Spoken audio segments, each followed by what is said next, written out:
All right, class, so we are going to do vocabulary for our story, The Elevator. So I have picked 5 vocabulary words. The first one, baleful, then coward, reluctant, timid, and the last one, peculiar.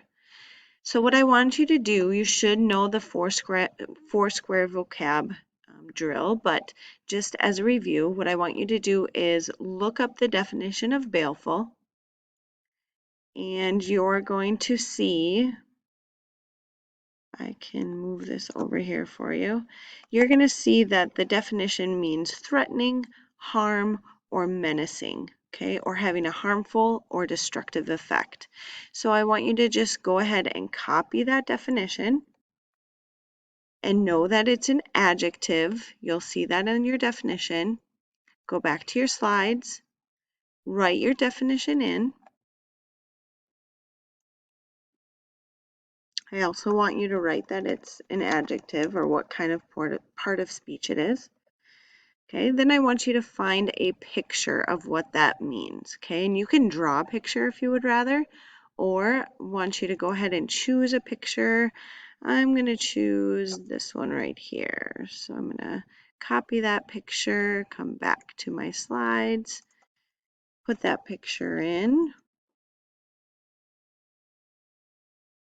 And this is kind of the bad guy in the story, so it will make sense maybe. Not for the elevator, but he looks like a bad guy. And then I want you to write a sentence.